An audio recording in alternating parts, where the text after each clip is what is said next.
Hola, buenas noches. Es miércoles de clave y como cada semana le damos la más cordial bienvenida a todos los que se quieran conectar, se estén conectando y les invitamos a que compartan sus análisis, sus preguntas en este programa que como siempre se tornará muy interesante. Como cada semana, mi compañero Aurelio Contreras. ¿Qué tal, Mónica Camarena? Muy buenas noches a nuestro auditorio. Estamos como cada semana en la clave. Hoy miércoles 22 de abril, ya casi se nos acaba el cuarto mes del año, que ha sido pues bastante intenso desde que empezó y en el que no hemos dejado pues de analizar los temas más relevantes de la agenda pública nacional, local e internacional. El día de hoy, esta noche, pues queremos tocar un tema que es particularmente importante para nosotros, que generalmente le damos un muy buen espacio en la clave, y que es el de los derechos humanos, y en este caso, pues la crisis que vivimos en México en esta materia, y de la cual ha dado cuenta organismos internacionales tan importantes como Amnistía Internacional, con quien hoy platicamos con su jefa de investigación de su filial en México, la maestra Norma González Benítez, a quien le damos la más cordial de las bienvenidas esta noche en la clave. Muchas gracias por estar aquí. No, gracias a ustedes por invitarme, Aurelio y Mónica. Un placer de nosotros de estar acá y bueno, un saludo también al público que nos escuchan. Gracias, maestra. Y si me permiten, bueno, la maestra Norma es feminista, socióloga y maestra en derechos humanos. Cuenta con una trayectoria de más de 10 años y como defensora de derechos humanos. Durante ese tiempo ha tenido la oportunidad de elaborar, coordinar y llevar a cabo diversos proyectos de investigación aplicada en derechos humanos, coordinar trabajos de incidencia legislativa con otras organizaciones de la sociedad civil, promover el conocimiento y la cultura de los derechos humanos y alentar el cumplimiento de reparaciones del daño por parte de las autoridades responsables de violaciones a los derechos humanos. También ha colaborado en diversas investigaciones y publicaciones sobre salud mental y derechos humanos en México. Actualmente es jefa de investigación en Amnistía Internacional, Sección México. Y nuevamente, maestra, bienvenida a la clave. Gracias, gracias a ustedes por invitarnos. Pues vamos a comenzar, ahora sí que por el principio. El día de ayer, Amnistía Internacional presentó un informe muy vasto, muy amplio sobre la situación de los derechos humanos a nivel mundial, y por supuesto, un capítulo especial fue el dedicado a nuestro país, a México, donde a nivel general, una conclusión a la que arriba Amnistía Internacional es que se vive, y así titulamos este programa, una profunda crisis en cuanto a los derechos humanos en México. ¿Cuál es el diagnóstico general de lo que está pasando pues, en el mundo y que se refleja, sin lugar a dudas, en México, maestra? Antes que nada quisiera hacer como una precisión. En realidad ayer presentamos dos informes, Bueno, sí, ¿no? sí. Uh-huh.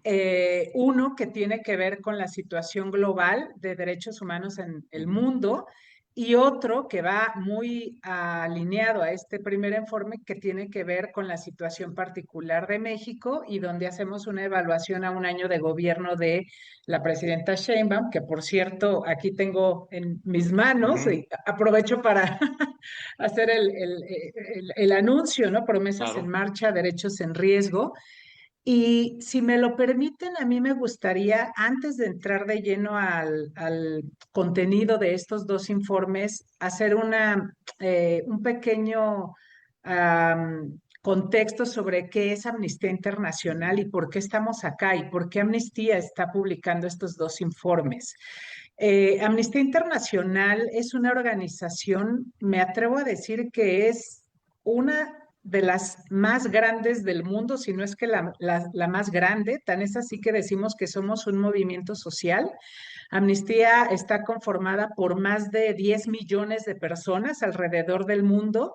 Tan solo en México este año cumplimos 55 años de haber llegado aquí bueno, la organización como tal. Yo no tengo tantos años aquí en la organización, ¿no?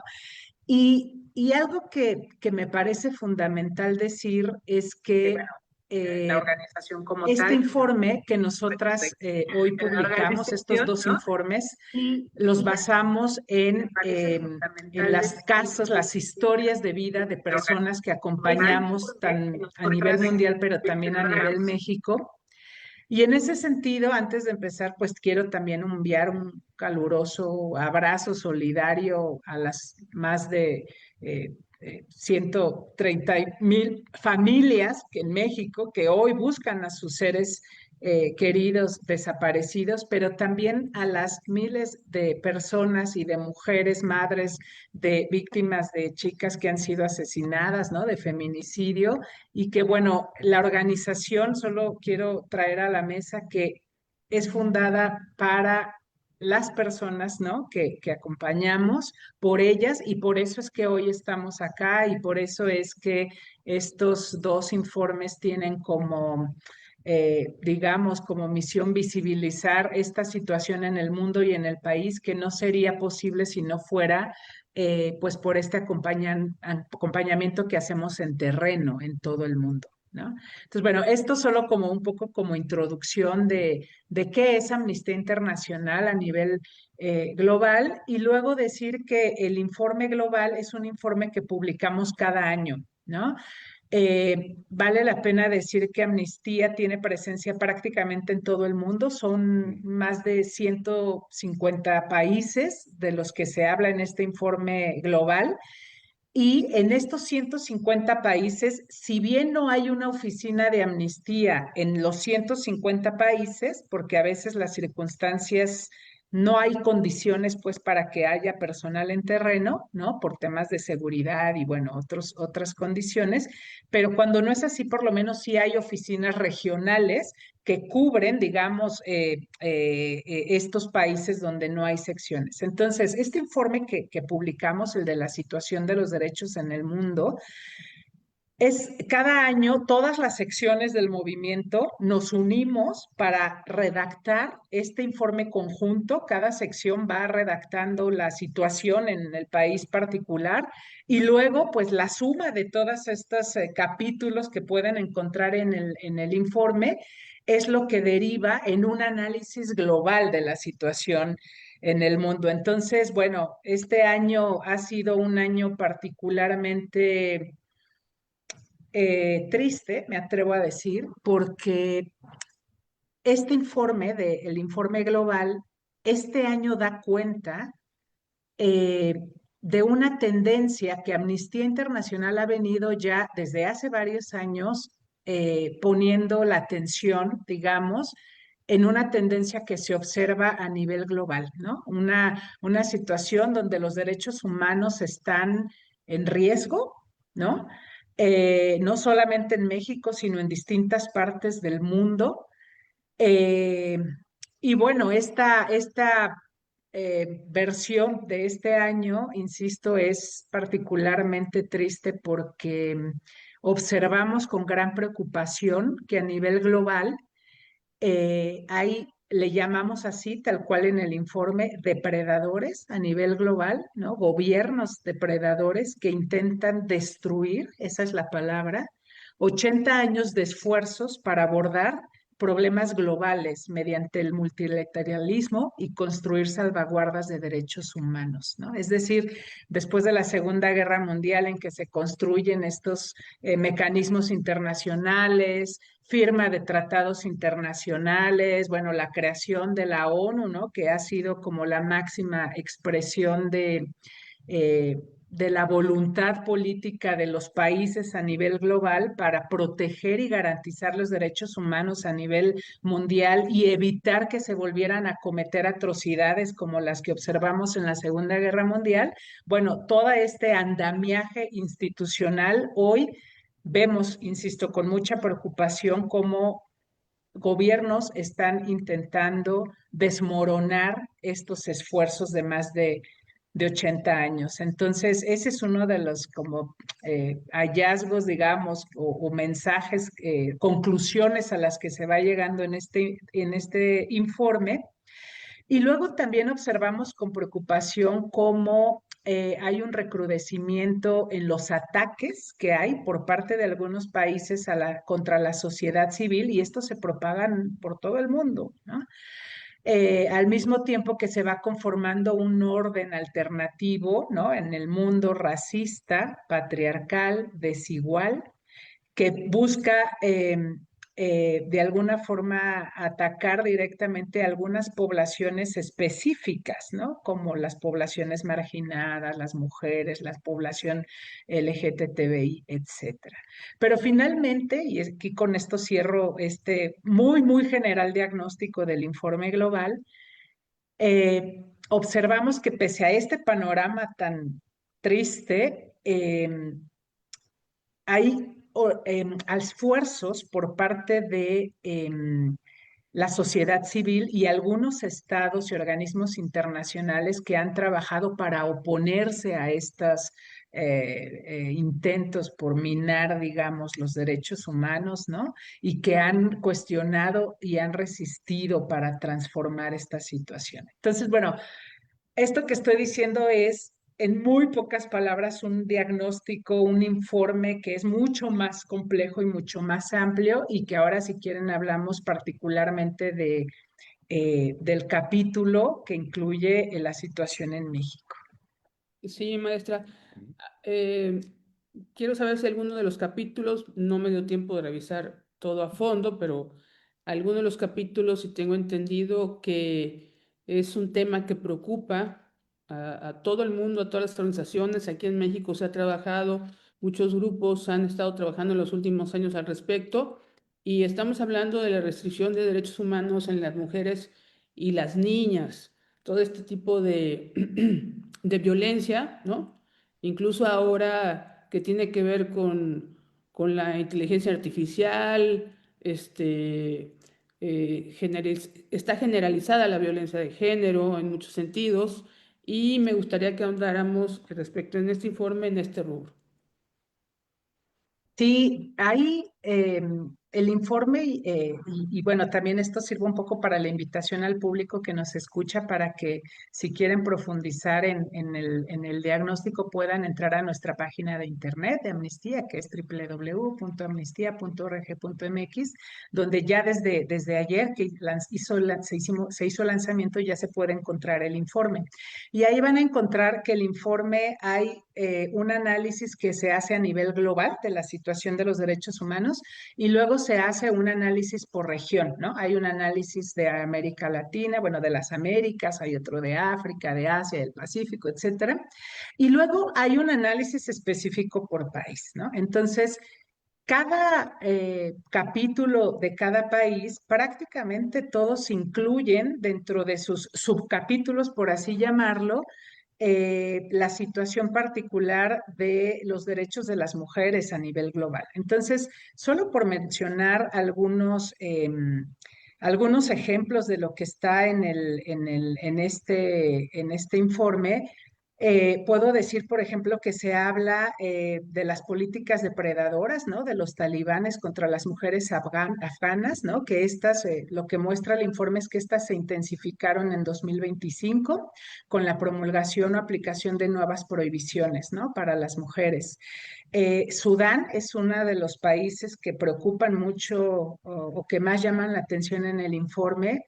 Y aquí particularmente se hace hincapié en cuanto a tema de violencia contra las mujeres, cómo las fuerzas de apoyo rápido se hicieron con el control del Fasher en Darfur, ¿no?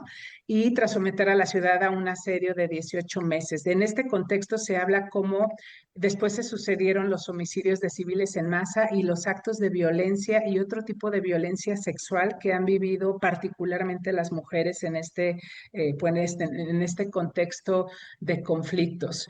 Y bueno, se habla también un poco de la situación como de leyes, se hacen un análisis como más estructurales, ¿no? Además de los casos particulares. Y aquí, particularmente en el caso de México, hacemos también México no es la excepción, también hacemos un capítulo, subcapítulo, porque les digo, es dentro del capítulo de México, también hacemos un análisis de la situación que estamos viviendo en México y mencionamos, por ejemplo, el número de mujeres, ¿no? Que sigue habiendo en México una situación alarmante en cuanto al número de feminicidios, ¿no? Si bien observamos que el número de homicidios ha habido una tendencia a la baja a nivel país, no ha sido así con el número de desapariciones de mujeres, ¿no? El cual va a la alza. Y de este número de desapariciones de mujeres llamamos mucho la atención de que un altísimo porcentaje, más del 40%, son mujeres entre 0 y 19 años, es decir, son mujeres jóvenes quienes están desapareciendo en este país. Y algo que también observamos es que estas desapariciones, algunas de ellas se puede presumir que podrían ya haber culminado en feminicidios, ¿no? Entonces, si bien podemos hablar de una disminución de feminicidios en el país, no, esta cifra en realidad es engañosa porque no sabemos cuántas de las mujeres que tristemente han desaparecido, en realidad podríamos estar hablando de feminicidios y que la desaparición en realidad se utiliza para esconder el feminicidio, es decir, el asesinato como tal, ¿no? Pero bueno, sí, podemos encontrar en todo el documento ejemplos, ¿no? Innumerables ejemplos en cada país de la situación de las mujeres en el mundo, que es una de las particularidades o de los temas prioritarios para la organización a nivel mundial. En ese sentido, maestra, pues en México, efectivamente, la violencia contra las mujeres es uno de los principales problemas que se han visibilizado en los últimos años, junto con el tema de las desapariciones de mujeres y de hombres y de cualquier persona. Y precisamente estamos en medio de una crisis que tiene que ver con las desapariciones, pero que tiene que ver también con una reiterada negativa, una reiterada omisión del Estado por reconocer que esto no es algo del pasado, que esto es algo que continúa sucediendo y en donde se siguen viendo involucrados agentes del Estado, que ellos quieren confundir o confunden, no sé, a lo mejor involuntariamente, cuando se habla del Estado, lo confunden con el gobierno federal, cuando pues el Estado son los policías municipales, estatales, de cualquier agente que tenga una responsabilidad de autoridad. Y por eso es que se habla de que el Estado sigue interviniendo en este fenómeno, ¿no? ¿Qué es lo que encontró Amnistía Internacional en su investigación sobre esto que está sucediendo en México y que incluso provocó después también de un análisis de la ONU, pues un señalamiento que puso al gobierno de México en un estado de alteración inédita? Ujú. Bueno, nosotros hacemos un análisis tanto en el informe global, ¿no? En el Uh -huh. capítulo para México, como en el informe que estamos presentando sobre la evaluación a un año de gobierno de la presidenta. Dedicamos un apartado amplio para hablar del tema de desapariciones. En estos digamos, dos informes, hablamos, efectivamente también externamos una preocupación grande que tenemos sobre la narrativa, ¿no? De las autoridades que han venido manejando desde hace ya algunos años, ¿no? Esto no es propio de la administración actual, sino que tiene que ver, es algo que se viene arrastrando desde la administración anterior, donde observamos una tendencia a negar que existan hoy en día violaciones a derechos humanos en el país, ¿no? O sea, vemos con preocupación que hay una narrativa donde se demerita la situación que estamos viviendo, ¿no? Muchas organizaciones de la sociedad civil, organismos internacionales ya han dicho abiertamente que vivimos o que en México se vive una crisis de derechos humanos. Hemos presentado infinidad de informes ante los mecanismos internacionales, pero también los hemos presentado a los gobiernos. Y pese a eso y pese a las evidencias de lo que hoy vivimos, persiste esta narrativa de negar eh, que exista que exista una crisis o que en México se viva una crisis de desapariciones, particularmente hablando de desapariciones, pero hay que decirlo que también se habla de otras violaciones graves a derechos humanos como la tortura, como las ejecuciones extrajudiciales, ¿no? Etcétera, etcétera. Pero retomando como el tema particular de desapariciones, nosotras vamos señalando algunas de los hallazgos que observamos, ¿no? Entre ellos, bueno, que el número al corte de 2025, que es la fecha de corte de ambos informes, ya había más de 135,000 personas desaparecidas. Hoy esa cifra está disminuyendo y bueno, eso puede deberse a muchos factores, entre ellos que hay personas que están siendo localizadas y bueno, eso de alguna forma reduce el número, ¿no? Pero al menos al corte de 2025, de diciembre de 2025, teníamos que había más de 135,000 personas desaparecidas.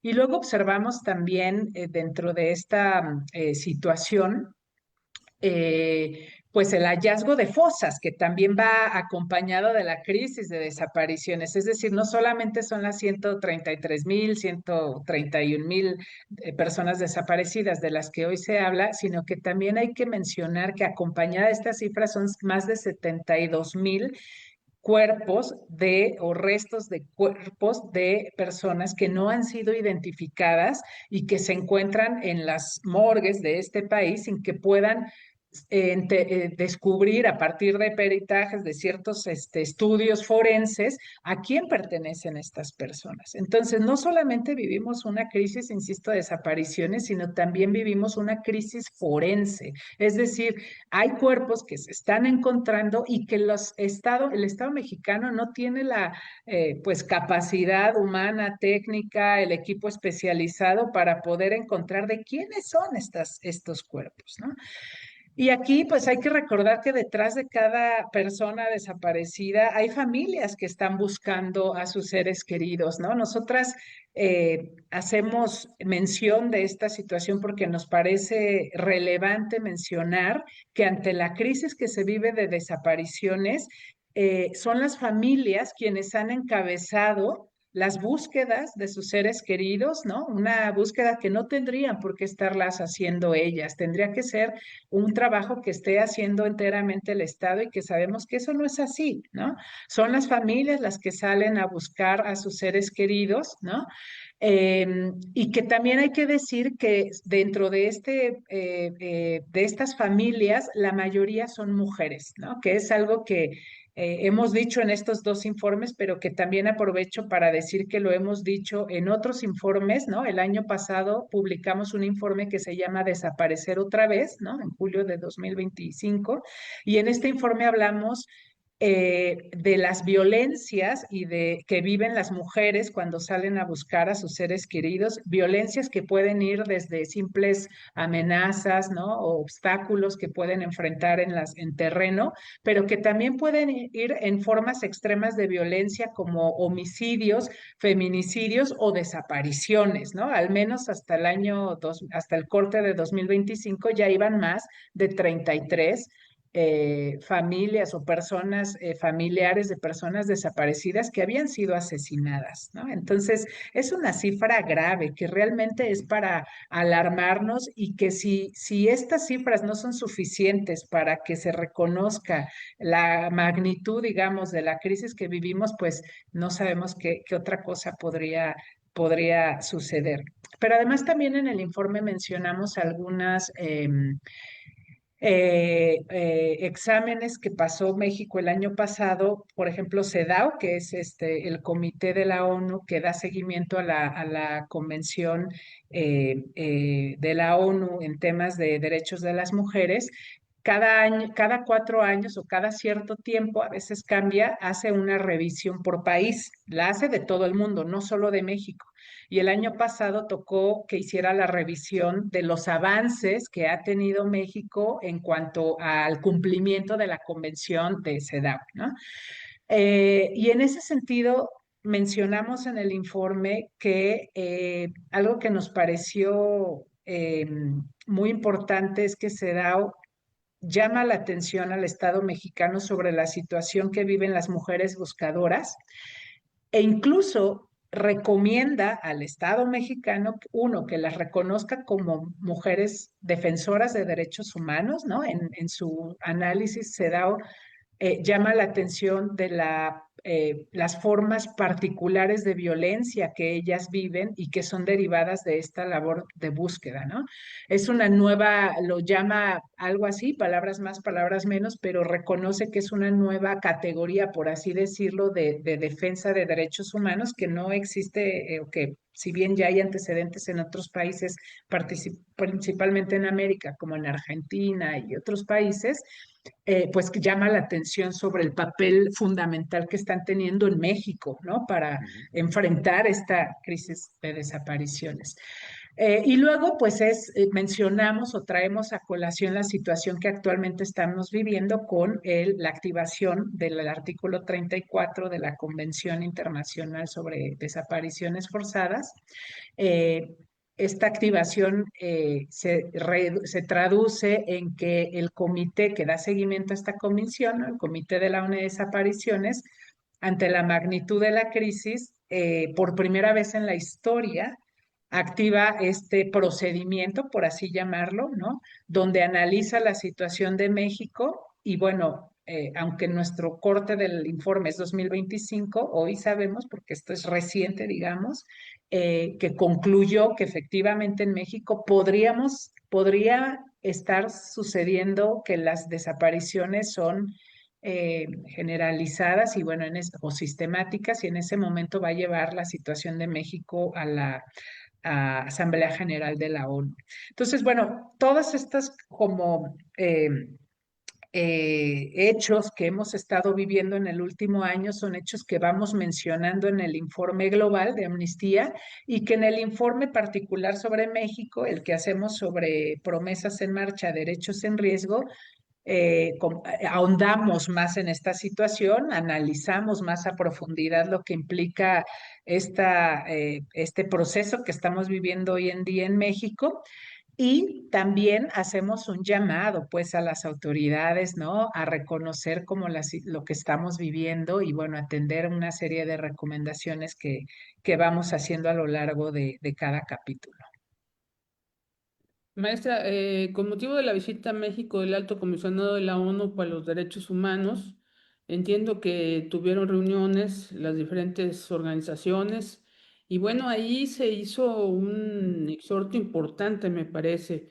Se habló de la militarización y la impunidad como objeto fundamental para hacer recomendaciones en México. A mí me parece que es muy importante porque hemos visto que incluso, bueno, pues se ha legislado para concretar todo este tipo de nuevo esquema o darle continuidad y consolidar la militarización. Ujú. Sí, bueno, esta visita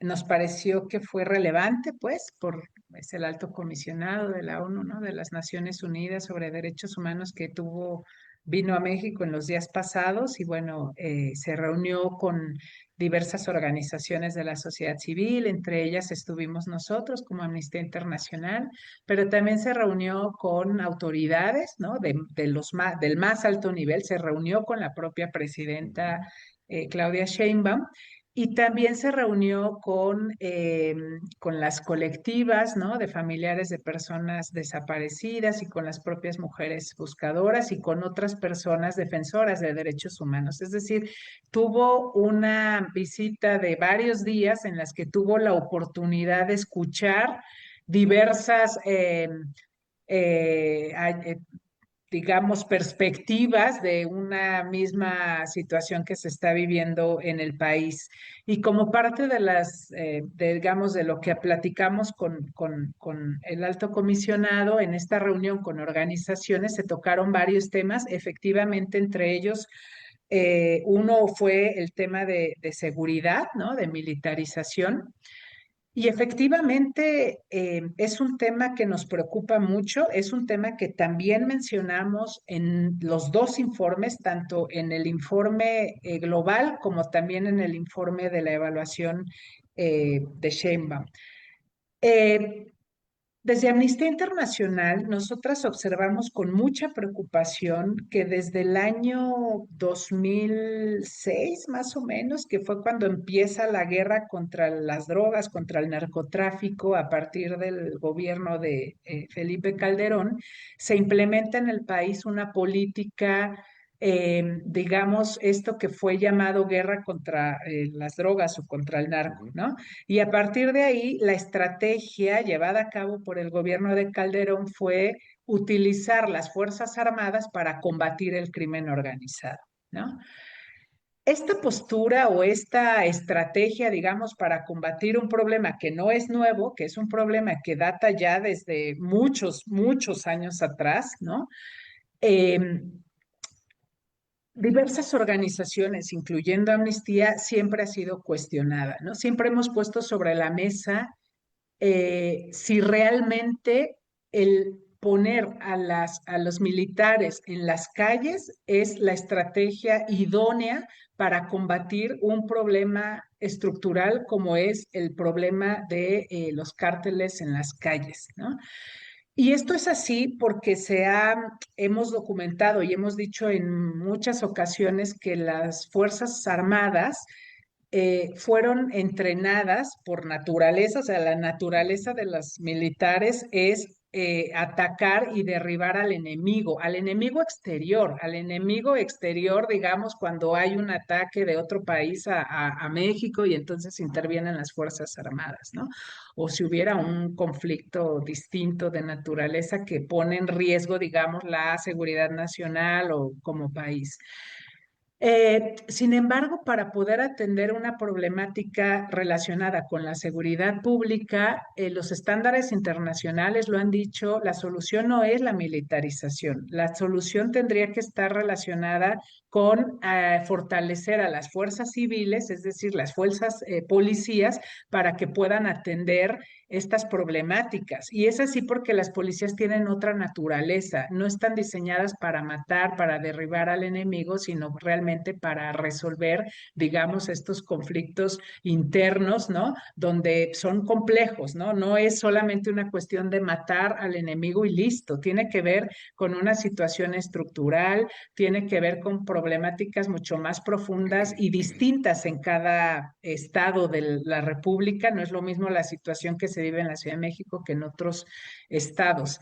Eh, y pese a que ha habido varios llamados de sociedad civil desde esa época, desde 2006, algo que observamos es que hoy en día digamos, la militarización del país no solamente ha sido eh, quitada o no solamente han sido quitadas de las calles, sino que está creciendo esta situación. Y vamos haciendo un recuento de cómo a partir del 2019, cuando entra la administración de la anterior administración, que por cierto hicimos también un informe en su momento a un año de la llegada Ujú. de López Obrador, también publicamos un informe donde hacemos una evaluación y desde entonces observamos que lejos insisto, de retirar a las militares, que fue un acuerdo, por cierto, que se estableció con la creación de la Guardia Nacional, que en teoría tendría que ser una fuerza civil, y que en realidad fue militarizada porque tenía incluso mandos militares y parte de las integrantes de la Guardia Nacional eran militares, ¿no? Y pese a que había un transitorio en la reforma que crea la Guardia Nacional, donde se establecía que para el año 2024 iban a ser, digamos, retiradas la Guardia Nacional o las Fuerzas Armadas de la calle, pues en realidad esto no pasa, ¿no? Al contrario, vemos una serie de reformas constitucionales que han tenido por objetivo que la Guardia Nacional tenga una estructura militar, ¿no? Pasa a ser parte de la Sedena, es decir, ya es una institución militarizada. Y por otro lado, no vemos ninguna intención por parte de las autoridades de retirar a las fuerzas militares de las calles, ¿no? Que están cumpliendo no solamente funciones o labores de seguridad pública que tendría que estar realizando policía, sino que ahora vemos que están realizando otras funciones que no tienen nada que ver con la seguridad pública y que incluso tiene que ver con proyectos sociales, por ejemplo, ¿no? De orden social. Entonces, bueno, tristemente vemos cómo cada vez hay más presencia de militares en las calles y en otros programas y hacemos un llamado contundente a que se creen programas, ¿no? Programas específicos a largo tiempo, a corto, a mediano y a largo tiempo para establecer la retirada de las Fuerzas Armadas, ¿no? Publicamos también un informe en esta margen, digamos, de lo que hemos expuesto sobre militarización, donde también abordamos la problemática de militares, ¿no? Se llama Cambiando el Paradigma, este informe que también pueden encontrar en nuestra página. Y en este informe vamos haciendo propuestas, ¿no? De qué tendría que estar haciendo el Estado para desmilitarizar la seguridad pública del país. Entonces, bueno, todo esto para decir que también fue uno de los temas que se tocaron en esta reunión con el alto comisionado, ¿no? Se le hizo también la observación y el llamado a que en sus reuniones que tuviera con autoridades pusiera sobre la mesa esta necesidad, ¿no? De desmilitarizar el país. Hay ya sentencias de la Corte Interamericana que han ordenado a México el retiro de las Fuerzas Armadas y que éstas, cuando estén en las calles, tienen que ser por un tiempo. Uno, tiene que ser de forma excepcional, no puede ser la regla tenerlas en las calles, es de forma excepcional. Y la otra es que cuando estuvieran, que así lo ameritara por circunstancias excepcionales la llegada de militares, estuvieran subordinados a mandos civiles y que fuera además con un ejercicio de transparencia, ¿no? Y ninguna de las tres características vemos hoy en este país. Al contrario, lo que observamos es cómo hay una opacidad, ¿no? En cuanto al actuar de las Fuerzas Armadas y que esta opacidad se va extendiendo a otros órdenes, ¿no? Hablamos también en los informes de la desaparición del INAI, ¿no? Este instituto diseñado para que la población pudiéramos tener acceso a la información que tendría que ser pública y que esta institución pudiera regular o garantizar, por así decirlo, este derecho. Y hoy vemos, insisto, no solamente el retroceso en temas de militarización, sino este retroceso o este fortalecimiento de las fuerzas militares va acompañado de otras reformas que fortalecen de alguna forma el actuar de las fuerzas militares.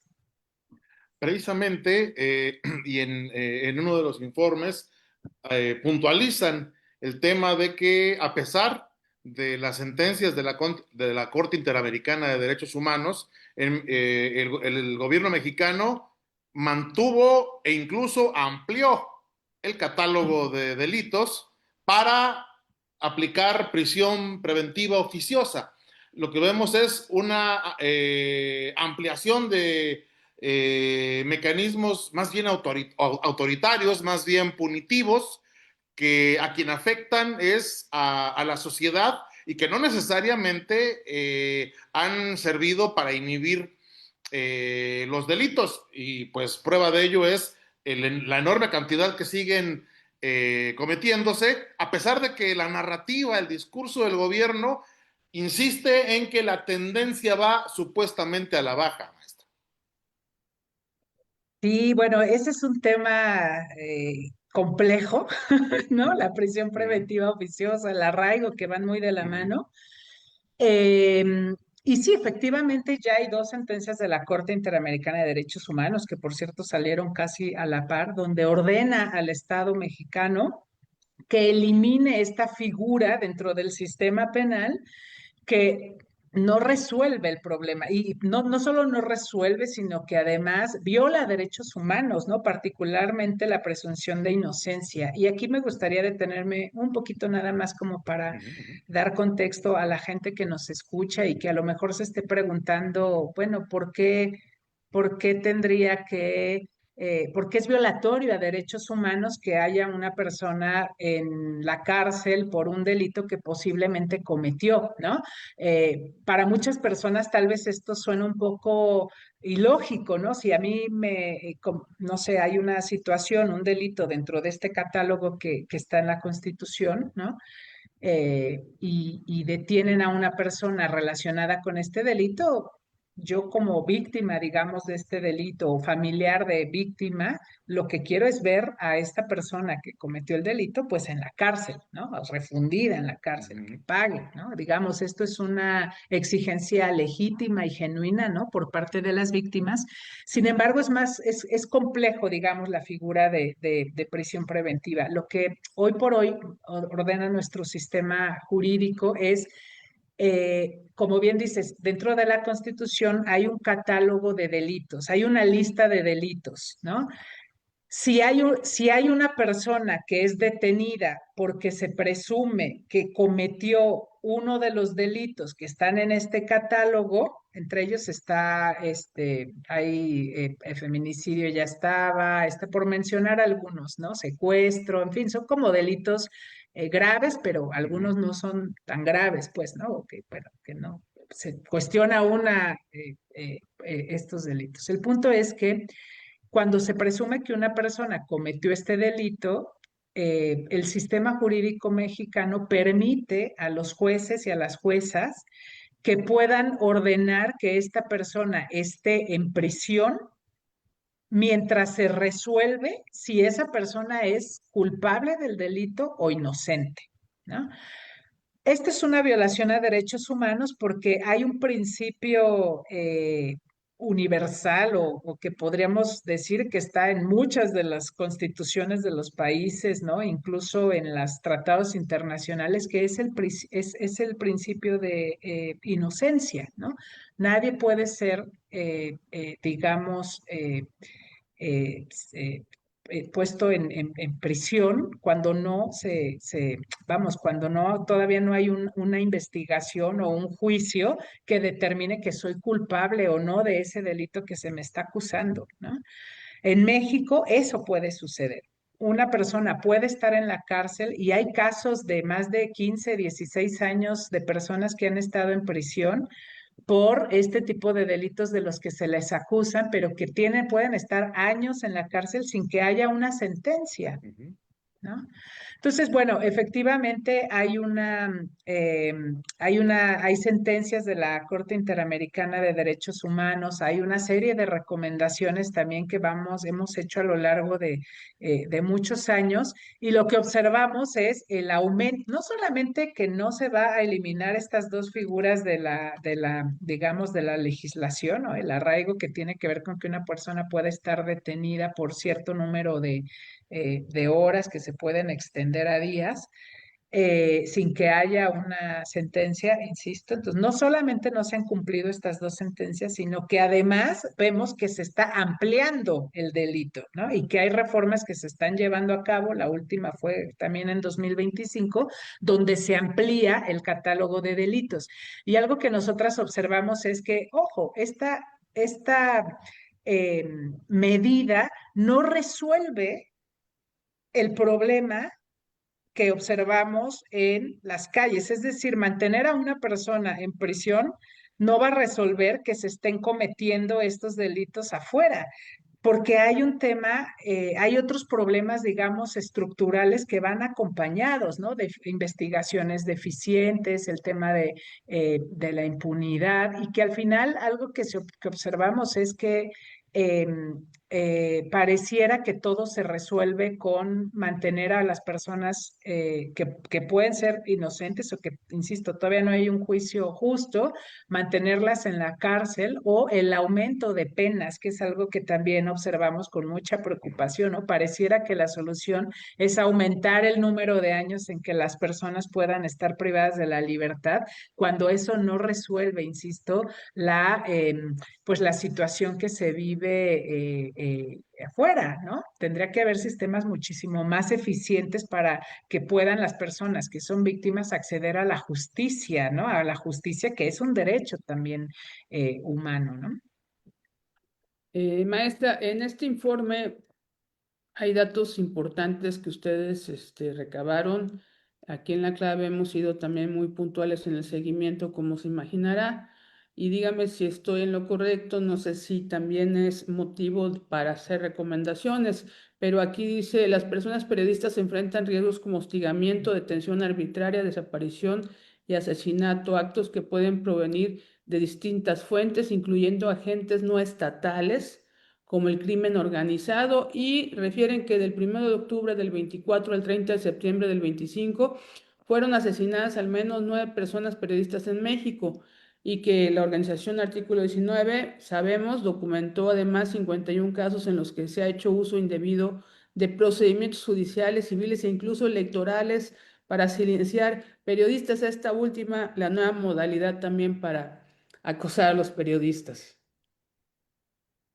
Sí, hay, bueno, en ambos informes vamos mencionando que de acuerdo con organizaciones de la sociedad civil, ¿no? Especialistas, digamos, en temas de libertad de expresión como Artículo 19, pero también otras como Reporteros Sin Fronteras, el Comité Internacional de Periodistas, CPJ, en fin, diversas organizaciones que se han especializado en estos temas, ya lo han dicho, que México es uno de los países a nivel mundial más peligrosos para ejercer la libertad de expresión en el periodismo, ¿no? Digo, es un dato, no es un dato nuevo, tristemente, es una problemática que se viene arrastrando de hace ya años, ¿no?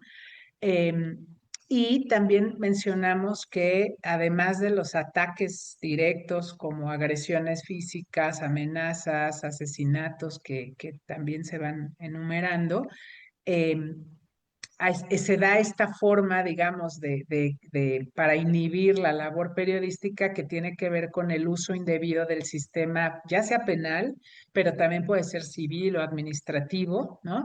Para inhibir a las que sigan ejerciendo esta labor. ¿Y qué significa esto? Significa que una forma como represalia, digamos, por la labor, es el iniciar carpetas de investigación o procesos administrativos en contra de periodistas, ¿no? Todavía hago un paréntesis, en México todavía hay dos estados que siguen teniendo dentro de sus catálogos de delitos los famosos delitos de honor, ¿no? Que son Nuevo León y Yucatán, y que consiste en que una persona pueda acusar a un periodista por daños a la moral, ¿no? Por este tipo de delitos, por la labor que ejercen, ¿no? Y es un delito que puede ameritar prisión o puede ameritar otro tipo de castigos monetarios, ¿no? Por ejemplo, en el orden civil, pues a veces son millones de pesos los que tienen que pagar como castigo por este tipo de procesos que se inician, ¿no? Y algo que nosotras ya, bueno, organizaciones, ya decía como Artículo 19 y otras que han hecho investigaciones, pues importantes, ¿no? Sobre y llaman la atención sobre el crecimiento o el aumento del número de procedimientos en contra de periodistas. Esto es un riesgo, porque al final del día las consecuencias que tienen se ven directas no solamente en la persona periodista que es acusada, ¿no? Sino también en el resto de periodistas, porque claro, una colega periodista podrá decir, pues mejor ya no ejerzo este trabajo, ya no soy crítica con, digamos, con las notas que publico, porque me puede pasar lo mismo que le está pasando a mi colega. Es decir, hay una inhibición para que continúen realizando esta labor periodística. Y esto, pues, es una forma también de ataques a la labor, ¿no? Y algo que también observamos en los dos informes es que esta forma de amedrentar o de amenazar la observamos tristemente en la labor que realizan periodistas, pero también la observamos en la labor que realizan personas defensoras de derechos humanos, ¿no? De hecho, nosotras publicamos hace ya 2 años un informe que se llama México, Tierra y Libertad, libertad con signos de interrogación, porque vamos, en este informe documentamos 4 casos de personas defensoras de tierra y territorio que no solamente cuando realizan su labor de defensa de tierra no son escuchadas, sino que además son criminalizadas, ¿no? Cuando salen, toman las calles para protestar, la respuesta del Estado muchas veces es iniciarles carpetas de investigación para poder castigarlos, y algunos de ellos han tenido que enfrentar la cárcel, ¿no? Incluso algunos tuvieron que declararse culpables con tal de someterse a un procedimiento corto, ¿no? Abreviado, que les permitiera salir de la cárcel pronto y no tener que pasar años en la prisión. Volvemos al tema de la prisión preventiva. Y entonces ya lo que querían al salir, pues se declaran culpables. El problema es que queda pues un antecedente penal cuando ellos saben que no cometieron esos crímenes, o que sabemos que fueron una estrategia por parte de autoridades para callar sus voces, ¿no? Entonces, sí, ambos temas los vamos mencionando en ambos informes, y al final hacemos una serie de recomendaciones, ¿no? La principal, pues, es que deje de utilizarse de manera indebida el sistema, los sistemas tanto penal, civil, administrativo, para criminalizar a periodistas y defensoras de derechos humanos, pero también hacemos un llamado como a reformar o derogar estos artículos que son usualmente utilizados para criminalizar, ¿no? Y luego, bueno, estas medidas tienen que ir acompañadas de otras como protocolos, ¿no? Al momento de investigar, ¿no? Porque al final se puede derogar un artículo como estos de honor, pero de nada sirve si al mismo tiempo vemos cómo van surgiendo otras leyes, ¿no? Que bajo pretextos, por ejemplo, de violencia política, son utilizados de manera mañosa para criminalizar a periodistas. Entonces, vamos, hay una constante que es utilizar el sistema penal para callar las voces. Eso es lo que se tiene que atender, que se deje de usar esa estrategia para callar las voces, ¿no? Y no se está dejando de usar. Precisamente acabamos de ver cómo en Puebla al dueño de un medio, periodista él, el dueño de Consulta, lo obligaron a vender su medio de comunicación después de una persecución judicial contra este periodista Rodolfo Ruiz, y ahora tomó el control 2 personas que están ligadas al gobierno de Puebla, que era el gobierno criticado. Entonces vemos que no hay para nada ni siquiera la intención de modificar esto. Y aunado a ello, tenemos una situación penosísima en cuanto a el rol que está jugando la Comisión Nacional de Derechos Humanos, que desde el sexenio pasado pues se convirtió en un organismo para defender al gobierno y no para defender a los ciudadanos. Y por otro lado, los ciudadanos tampoco encontramos un mecanismo de defensa eficaz en el sistema de justicia, con la nueva integración de juzgados, de magistraturas. Ya no hablemos de los ministros que todos los días nos regalan unas perlas de barbaridad que quedarán para la posteridad. pero si no fuera trágico daría risa. Pero en realidad lo que eso se configura es ese estado de indefensión en el cual los ciudadanos, todos, no nomás los periodistas, todos los ciudadanos, transitamos y vemos cómo nuestros derechos humanos pueden ser violentados sin que haya nadie que nos defienda, maestra. Ujú. Sí, bueno, dedicamos un capítulo completo en el informe que hacemos de la evaluación del gobierno de Sheinbaum dedicado a la reconfiguración institucional, como bien lo dices, ¿no? Nosotras observamos esta reconfiguración, tal cual como su nombre lo dice, que tiene que ver con, o sea, para que haya esta reconfiguración se tuvieron que dar algunas reformas constitucionales, ¿no? Ya hablamos alguna de ellas, como lo de la Guardia Nacional, la eliminación o desaparición del INAI, ¿no? Y como parte de esta reconfiguración hay un subcapítulo que dedicamos específicamente para hablar del papel que ha jugado la Comisión Nacional de los Derechos Humanos. Y efectivamente vemos cómo ha tenido un papel cuestionable, ¿no? Eh, no la Comisión de Derechos Humanos, recordemos que es una institución que se crea para fungir como contrapeso ante el actuar de los estados, de los gobiernos, ¿no? Es un ente público que tendría que ser autónomo y justo esta autonomía es para que pueda juzgar sin ser parcial a favor del actuar del gobierno, es decir, que pueda tener una mirada regida o con la mirada, el enfoque de los derechos humanos y ese tendría que ser el motivo de las comisiones de derechos humanos, ¿no? Y aunque la Comisión de Derechos Humanos es la nacional, es autónoma constitucionalmente hablando, de facto hemos observado que hay un trato favorecido o que ha favorecido al actuar del gobierno. Esta comisión, si bien ha emitido algunas recomendaciones importantes para defender o garantizar los derechos de las personas y pronunciarse por violaciones a derechos humanos, porque sí las ha habido, observamos con preocupación que ante situaciones que pueden traer consigo o violaciones graves a derechos humanos, como el tema de la militarización, la Comisión Nacional no utilizó la función que tiene de interponer acciones de inconstitucionalidad. Es decir, son pocos los actores que tienen esta facultad de que cuando se hace una reforma constitucional como la de la Guardia Nacional,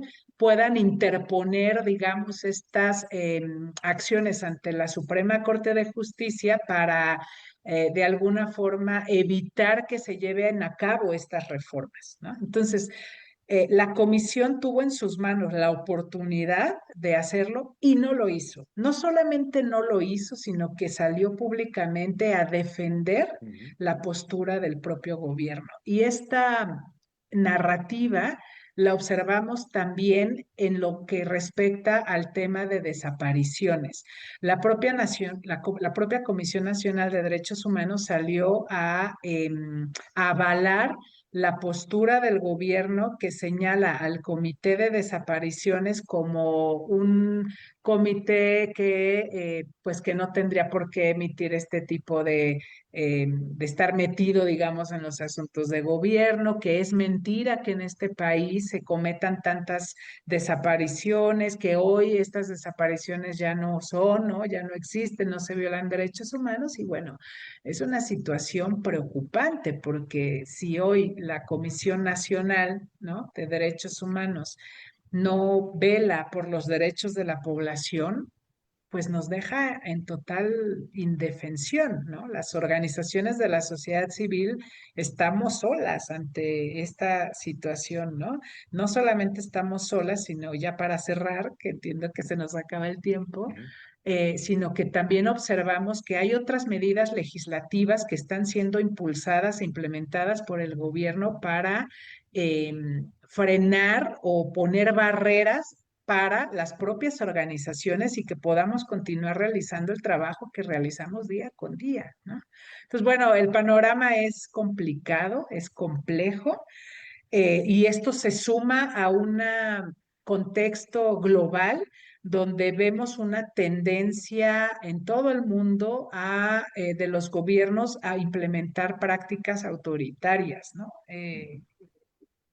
Hay situaciones más complejas en otros países, pero bueno, eso no significa que la situación de México no sea o que sea menor, ¿no? Sino que también pues es complicada. Tal vez no vemos ahora las consecuencias, particularmente hablando de militarización, tal vez no lo vemos ahora, pero sin temor a equivocarnos, vamos a verlo en algunos años cuando eh, el poder que están adquiriendo y la actuación en el país, pues tenga consecuencias para los derechos humanos en el país.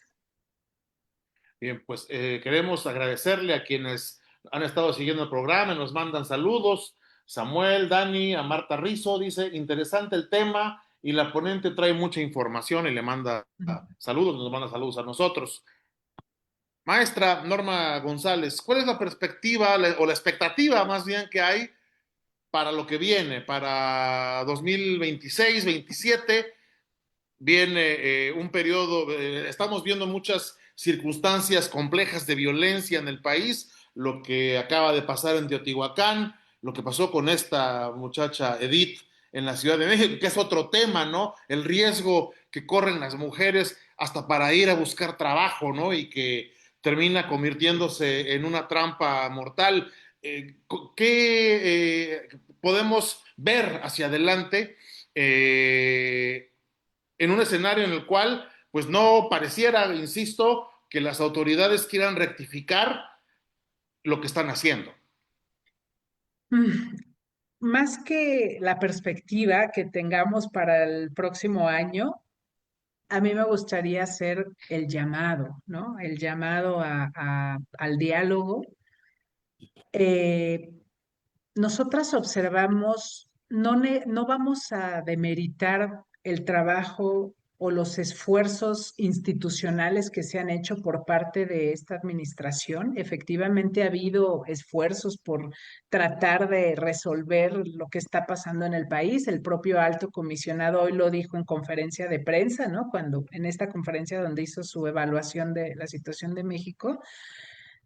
Sin embargo, observamos con mucha preocupación, insisto, que cada vez hay un cierre enorme al espacio público, ¿no? Uno de los capítulos del informe que hacemos de gobierno habla sobre el espacio público y cómo se está cerrando el diálogo, ¿no? Uh -huh. Eh, y solamente quisiera como recordar, pensando en el tema de desapariciones, que si en este país son las familias quienes han encabezado las búsquedas, quienes salen a terreno con palas, picos, con lo que pueden, con las herramientas que muchas veces no son proporcionadas por el gobierno y que ellas las tienen que costear, y ellas son las que están ahí día a día picando piedra, ellas son las más capacitadas para poder decir qué tendría que modificarse y qué no está funcionando y qué sí está funcionando en temas de política pública, ¿no? Entonces, el llamado que hacemos es al diálogo con las propias familias, con las propias víctimas de otros delitos o de incluso víctimas directas, pero también el llamado a dialogar con la sociedad civil, ¿no? Con la sociedad civil, con especialistas. Enfrentamos una crisis de derechos humanos, ¿no? Reitero, y esta crisis, las consecuencias no las vamos a vivir solamente la población o solamente quienes están en el gobierno o quienes están en los congresos o quienes hoy ocupan un cargo en el gobierno, pero mañana se van y llegan otras personas. Las consecuencias de lo que estamos viviendo, de lo que está pasando, las vamos a vivir todas las personas. En este país no va a haber distinciones, ¿no?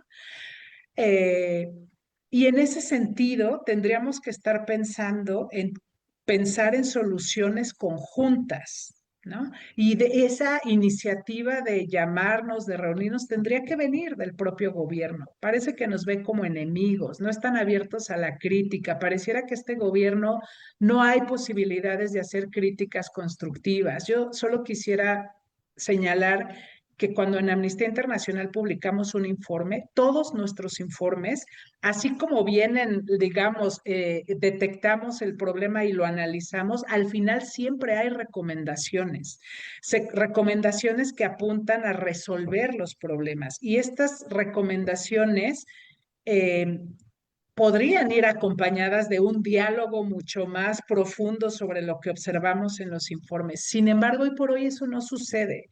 Nosotras entregamos el informe en oficialidad de partes de presidencia ayer en la mañana y esperaríamos una respuesta donde haya una invitación al diálogo, ¿no? Al diálogo, que nos podamos sentar a hablar y pensar juntas cómo vamos a resolver. Además, tenemos la invitación del alto comisionado, pero también de otros organismos internacionales a que haya una cooperación internacional. Esa cooperación, pensando nuevamente en temas de desapariciones, si el Estado mexicano acepta lo que resulte de lo que vaya a analizar o el resultado que haga la Asamblea General, y si dentro de estas recomendaciones está la cooperación, es una oportunidad histórica que tenemos para resolver juntas, ¿no? Bueno, le toca al gobierno resolver, ¿no? Porque es su obligación, pero podríamos contribuir, digamos, ¿no? Al Ayudar, menos en claro, la, ¿no? exacto, en proponer cosas que luego el gobierno pueda implementar o materializar en políticas públicas, leyes. Pero se necesita del diálogo. Entonces, la perspectiva para el próximo año, eh, no podría adelantarme a eso, ¿no? Pero sí me gustaría pensar que el próximo año nuestro informe sea distinto, ¿no? Y que nuestros informes sean donde haya más cosas, resultados, digamos, ante estas problemáticas, que números que hablen de cómo van creciendo estas problemáticas. Entonces, bueno, ese es el llamado que hago, que hacemos como Amnistía Internacional a las autoridades. Y a la gente, pues el llamado es que se sumen, ¿no? Hay un chorro Claro. de cosas que se pueden hacer. En nuestra página están las peticiones que juntamos firmas, es la parte de la esencia de Amnistía, y que luego nosotras con esas firmas de miles de personas en todo el mundo las llevamos en eventos simbólicos con autoridades para presentarlas, ¿no? Entonces, bueno, ese sería mi llamado, ¿no? El llamado que además hacemos extensivo pues a todos a todo nuestro auditorio, ¿no? Que finalmente esa es la intención de un programa como este, ¿no? Sumar voces, hacerlas escuchar. Maestra Norma González, le agradecemos muchísimo el tiempo que nos ha brindado esta noche para analizar pues un tema que es fundamental en cualquier sociedad y que es especialmente sensible en la sociedad mexicana, y que es el de los derechos humanos, y que seguramente le estaremos dando seguimiento y seguiremos pues acudiendo a organismos tan importantes, tan reconocidos como Amnistía Internacional para obtener información, para obtener su opinión, para obtener una visión acerca de lo que hace falta por mejorar, y que finalmente, y coincido plenamente con usted, requiere la participación de todos. Muchísimas gracias por haber estado esta noche en La Clave. Gracias a ustedes, Aurelia, Mónica, por la invitación y bueno, encantadas de estar con ustedes. Muchas Buenas gracias. noches. Muchas gracias y muchísimas gracias a nuestro auditorio, muchísimas gracias a quienes nos siguieron y comentaron esta noche. Esto fue La Clave. Hasta la próxima.